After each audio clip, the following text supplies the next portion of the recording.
Hello friends, कैसे हो आप सभी लोग। आई होप कि सभी बहुत अच्छे होंगे। तो हमारी जो चाइल्ड डेवलपमेंट है उसकी जो सीरीज स्टार्ट की है, इसमें हम आपको चाइल्ड डेवलपमेंट की जो कंप्लीट थ्योरी है जो कि आपके सीटेट के लिए बहुत ज़्यादा इम्पॉर्टेंट है।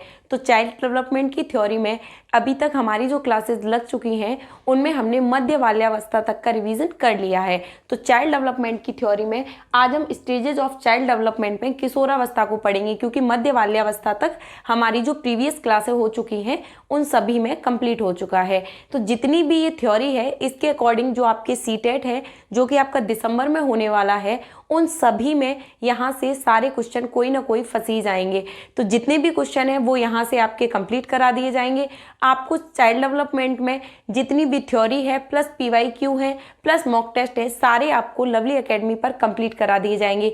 तो जिसने भी अभी तक जो हमारी इससे पहले वीडियोस डाली जा चुकी हैं वो लवली एकेडमी की प्लेलिस्ट जो कि दिसंबर सीटेट 2023 के नाम से बनी हुई है, उसमें जाके जो प्रीवियस वीडियो हैं वो सारी जाके पहले वॉच कर लीजिए। उसके बाद आज हमारी नेक्स्ट वीडियो है जिसमें हम पढ़ने वाले हैं एडोलसेंस को, यानी एडोलसेंस यानी किशोरावस्था किसे कहते हैं, इसमें जो बालक का विकास है वो किस प्रकार से होता है, जो बालक है उसमें जो डेवलपमेंट होते हैं उसमें जो चेंजेस होते हैं वो किस प्रकार से और कौन कौन से होते हैं। तो आज हमारी जो क्लास है उसमें हम पढ़ेंगे एडोलसेंस को। एडोलसेंस का मतलब क्या होता है, किशोरावस्था का मतलब क्या होता है। तो सबसे पहले बात करते हैं किशोरावस्था के टाइम पीरियड के बारे में। तो WHO के अनुसार अगर जैसे सीटेट के एग्जाम में ये चीज़ मेंशन करके पूछी जाती है कि WHO के अनुसार जो किशोरावस्था है उसका टाइम पीरियड क्या है, यानी उसकी जो अवधि है, उसका जो एज है वो क्या है, तो वो है 10 से 19 वर्ष। यानी कि WHO का मानना है कि जो किशोरावस्था है वो 10 से लेके 19 वर्ष तक चलती है। उसके बाद है किशोरावस्था बचपन से संक्रमणता की ओर बढ़ने वाला एक काल माना जाता है। यानी कि जो एडोलसेंस होती है इसका मतलब होता है कि एक बालक अपने बचपन से यानी बचपन से संक्रमण काल की ओर, यानी कि आगे के डेवलपमेंट में आगे की स्टेज में अपना आगे की तरफ बढ़ता हुआ जाता है। यानी कि बच्चे का जो बचपन होता है वो समाप्त होता है और वो किशोरावस्था की ओर बढ़ता जाता है या वयस्कावस्था की ओर बढ़ता जाता है। किशोरावस्था किशोर और किशोरी के जीवन में सामाजिकता और सामाजिकता के निर्माण में अपना योगदान देते हैं।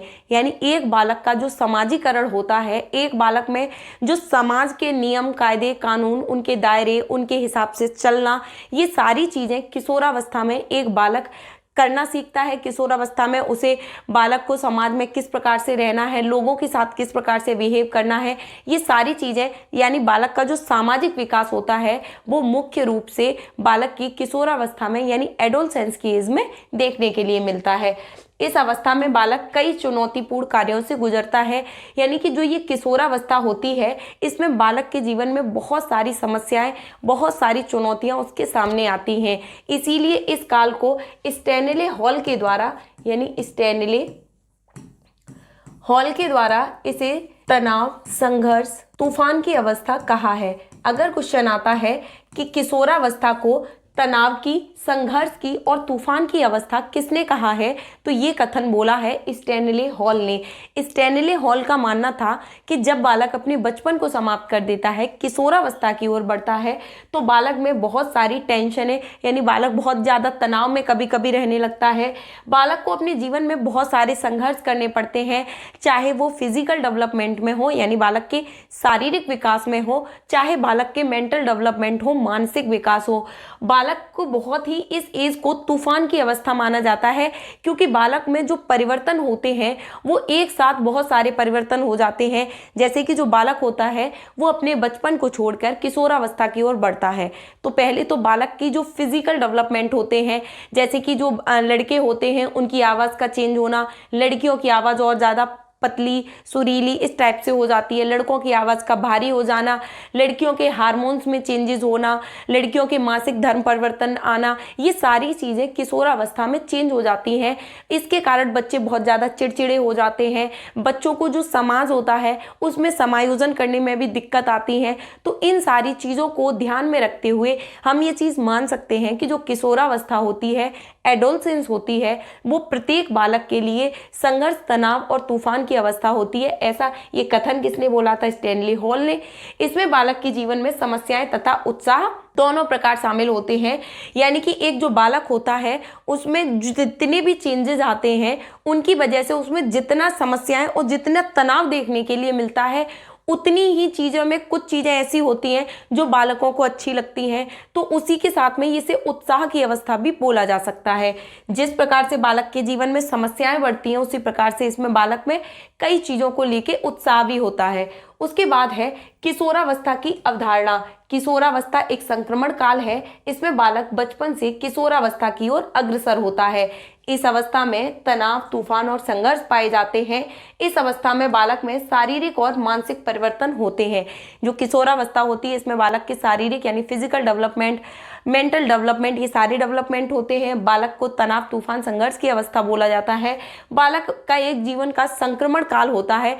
अगर क्वेश्चन आता है बालक के जीवन का संक्रमण काल किस अवस्था को बोला जाता है, ऑप्शन में होते हैं मध्य बाल्यावस्था, बाल्यावस्था, किशोरावस्था या इनमें से कोई नहीं, तो आपको उसमें किशोरावस्था पर टिक करना है क्योंकि एडोलसेंस ऐसी अवस्था होती है। इस अवस्था में बालक निर्भरता से स्वायत्तता की ओर बढ़ता है। यानी कि जो बालक का बचपन होता है, बचपन में बालक दूसरे लोगों पर यानी कि जो दूसरे लोग होते हैं दूसरे लोगों पर डिपेंड होता है। यानी कि एक बालक होता है जो दूसरे लोगों पर डिपेंड होता है, चाहे वो उसके माता पिता होते हैं, यानी माता पिता को लेकर हम बोल सकते हैं। तो बालक क्या होता है, डिपेंडेंसी से अनडिपेंडेंसी की ओर बढ़ता है। यानी बालक अपनी ओर यानी जो चीज़ें होती हैं उसे बालक खुद से करने की कोशिश करता है। जैसे बालक जब बहुत बचपन में होता है, जब बालक बहुत छोटा होता है, जैसे शैशवावस्था में होता है, तो बालक दूसरों पर डिपेंड होता है, यहाँ तक कि उसकी सूसू पॉटी भी साफ करने के लिए दूसरों पर डिपेंड होता है। खाना बच्चे को खाना है तो बचपन में बच्चे को खाना भी उसके माता पिता पर डिपेंड होता है कि वो उसे कब खाना खिलाएंगे, कब बालक खाना खाएगा। ये सारी चीज़ें दूसरों पर डिपेंड करती हैं। उसके बाद में जब बालक स्वायत्तता की ओर बढ़ता है, यानी जब बालक इंडिपेंडेंट हो जाता है, बालक किसी भी कार्य को खुद से करने लगता है, तो वो चीज़ें स्वायत्तता की ओर जाती हैं। तो ऐसी एज कौन सी होती है, तो बालक निर्भरता से स्वायत्तता की ओर बढ़ता है। तो ये कौन सी अवस्था में बढ़ता है, एडोलसेंस में, किशोरावस्था में बढ़ता है। इस अवस्था में बालक की दुविधाओं का सामना करना पड़ता है तथा सामंजस्य की स्थिति बन जाती है। यानी बालक के जीवन में किसी चीज़ को लेकर बहुत ज़्यादा दुविधाओं का सामना करना पड़ता है। बालक को अच्छे बुरे में फ़र्क करने में बहुत ज़्यादा टेंशन क्रिएट होती है कि वो क्या चीज़ें कर रहे हैं, बालक अपने जीवन में किस प्रकार से समायोजन कर रहा है, कौन सी चीज़ अच्छी है, कौन सी चीज़ बुरी है। इन सारी चीज़ों के बारे में जो डिसीजन लेने होते हैं उन सभी में बालक में दुविधाएं रहती हैं। बालक को चीज़ों के बीच में सामंजस्य की स्थिति बनी रहती है। बालक समझ नहीं पाता है कि कौन सी चीज़ें सही हैं और कौन सी चीज़ें गलत हैं। तो कई बार जो बालक होते हैं उनमें उनके पेरेंट्स को इस चीज़ का ध्यान रखना चाहिए किशोरावस्था में कि जो बालक होते हैं उन पे पूरी तरह से इस चीज़ का फोकस बना के रखना चाहिए कि उसे किस चीज़ की जानकारी किस एज में और कब देनी है, ताकि बच्चे किसी गलत रास्ते पर गलत चीज़ों की ओर अग्रसर ना हो पाएं। यानी उन्हें जिस भी चीज़ की जानकारी चाहिए उनसे ऐसा फ्रेंडली व्यवहार बना के रखना चाहिए ताकि बालक किसी भी चीज़ को फ्रेंडली पूछ सके।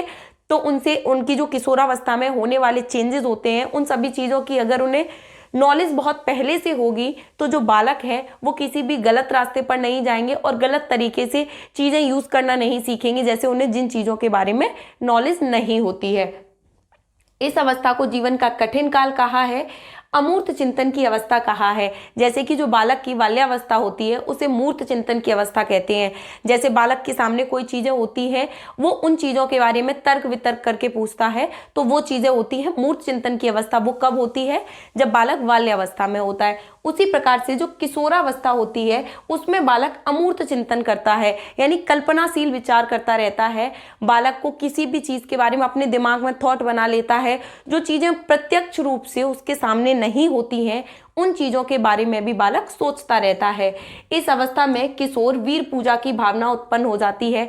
यानी कि जो लोग होते हैं, जैसे लड़कियां होती हैं, उन्हें एक अपना किसी भी चीज़ को अपना आइडियल मान के चलती हैं। किसी एक्ट्रेस को लेके समझ लो, या फिर कोई ऐसी नेता है, कोई आईपीएस अधिकारी है, यानी कोई भी ऐसा इंसान हो सकता है जिसके मतलब जो बहुत अच्छे कार्य कर रहे हैं, बहुत अच्छी चीज़ों में जिनका नाम हो रहा है, उन सभी चीज़ों को लेके जैसे लड़कियां उन्हें फॉलो करने लगती हैं। लड़के होते हैं जैसे किसी क्रिकेटर को फॉलो करने लगते हैं, किसी एक्टर को फॉलो करने लगते हैं, या किसी भगवान में उनकी आस्था बढ़ जाती है। पूजा पाठ में भी बच्चे ज़्यादा ध्यान देने लगते हैं, चाहे वो लड़के हों चाहे वो लड़कियां हों। तो किशोर यानी कि जो किशोरावस्था में, जो एडोलसेंस एज में जितने भी बालक बालिकाएं आते हैं वो सारे वीर पूजा की उनमें भावना उत्पन्न हो जाती है। बालक अपने किसी भी एक इंसान को अपना आइडियल मानकर उसकी तरह बनने की कोशिश करने लगते हैं, उसके बताए गए रास्तों पर उसकी तरह हर चीजें करना पसंद करने लगते हैं। उसके बाद बात करते हैं, इस अवस्था में बालक को समायोजन की तरफ अग्रसर हो जाते हैं, यानी बालक जो दूसरी चीजें होती हैं अन्य चीजों में समायोजन करना भी सीख जाते हैं। इस समायोजन की अवस्था किस अवस्था को कहा जाता है? तो किशोरावस्था, एडोलसेंस को कहा जाता है। इस अवस्था को जीवन की बसंत ऋतु भी कहा जाता है, क्योंकि इस अवस्था में बालक में नए नए प्रकार के जो चेंजेस होते हैं वो एक साथ देखने के लिए मिलते हैं, इसीलिए इस अवस्था को जीवन की बसंत ऋतु भी कहा जाता है। समाज सेवा तथा धार्मिक चेतना भी बढ़ जाती है, यानी कि जो बालक होते हैं उनमें समाज के प्रति उनकी सेवा करने की भावना तथा धर्म के प्रति भी आस्था कभी कभी बढ़ने लगती है। यानी एक बालक जिस भी इंसान को आइडियल मानकर, कभी कभी भगवान की पूजा में कुछ लोग ज़्यादा ध्यान देने लगते हैं, जैसे लड़के होते हैं वो ज़्यादा पूजा पाठ करने लग गए, लड़कियां किसी देवी की पूजा करने लग गई, किसी भी भगवान की पूजा करने लग गई, ऐसी चीज़ों में यानी धार्मिक चीज़ों में आस्था बढ़ जाती है। समाज में हो रहे कार्यों में अपना हाथ बटाने लगते हैं, जैसे कहीं पे कोई फंक्शन है, लड़कों को उसमें बहुत अच्छे से कार्य करना, या फिर कोई भी ऐसी सेमिनार्स वगैरह हो रहे हैं उनमें कार्य करना। तो ये सारी चीजें किशोरावस्था में बालक तथा बालिकाओं दोनों में इस प्रकार के भी चेंजेस देखने के लिए मिलते हैं, यानी कि वो सोशल रूप से भी एक्टिव हो जाते हैं। रुचियों में परिवर्तन हो जाते हैं, समूहों को महत्व देते हैं। बालक में जो उसकी जो इंटरेस्ट होते हैं उन सभी चीज़ों में परिवर्तन हो जाते हैं। इंटरेस्ट में परिवर्तन कैसे हो जाता है? जैसे पहले बालक जो समूहों में रहना, यानी जो लड़के और लड़कियां होते हैं बाल्यावस्था में, तो अपने ही हम उम्र के लोगों के साथ खेलते हैं। उसकी बात करते हैं, जो बालक होते हैं उनके इंटरेस्ट में चेंजेस आ जाते हैं। जैसे कि जो लड़कियां होती हैं या लड़के होते हैं, तो जब बाल्यावस्था में होते हैं तो जो उनकी एज के बच्चे होते हैं, जो उन्हीं की लिंग के, यानी कि जो लड़कियां होती हैं वो उन्हीं की लड़कियों के साथ में ग्रुप बनाकर खेलना पसंद करती हैं, और जो लड़के होते हैं वो लड़कों के साथ खेलना पसंद करते हैं। उसी प्रकार से जो एडोलसेंस की एज होती है, इसमें क्या होता है, विपरीत लिंग के प्रति आकर्षण बढ़ जाता है, यानी कि अदर जेंडर के प्रति जो लड़के या लड़कियां कोई भी होते हैं वो अदर जेंडर के प्रति अट्रैक्टिव होने लगते हैं। उन्हें मतलब जैसे जो लड़के होते हैं उन्हें लड़कियां फ्रेंड बनानी ज़्यादा अच्छी लगती हैं, लड़कियां होती हैं उन्हें लड़कों से फ्रेंडशिप करना ज़्यादा अच्छा लगता है। तो उसमें उनकी रुचियों में, उनके इंटरेस्ट में चेंजेस आ जाते हैं और समूहों को महत्व देने लगते हैं। जैसे कि जो बाल्यावस्था होती है उसमें जो बालक जिन समूहों में रहते हैं उसे गैंग एज बोला जाता है, लेकिन जो उनका समूह होता है वो सक्रिय नहीं होता है। लेकिन किशोरावस्था में जो समूह होता है, यानी किशोरावस्था जो होती है उसमें बालक अपनी ग्रुप के लोगों के जो होते हैं वो सक्रिय सदस्य बन जाते हैं, यानी उनकी दोस्ती एकदम पक्की वाली हो जाती है। तो किशोरावस्था में सक्रिय सदस्य बन जाते हैं, यानी उनकी फ्रेंडशिप पक्की वाली हो जाती है। तो उसी टाइप से जैसे बाल्यावस्था में वो लोग होते हैं उनकी कभी भी दोस्ती टूट जाती है, कभी भी हो जाती है, ऐसे होता है। बाल्यावस्था में जो बच्चे होते हैं वो मतलब अपनी ही एज के बच्चों के साथ में खेलना, लड़कियां होती हैं लड़कियों के साथ खेलना पसंद करती है, लड़के होते हैं लड़कों के साथ खेलना पसंद करते हैं। लेकिन इसमें क्या होता है, अदर जेंडर के प्रति अट्रैक्टिव होने लगते हैं। उनके जीवन की बसंत ऋतु होती है, जीवन जो उनका होता है वो संघर्ष, तनाव और तूफान की अवस्था होती है।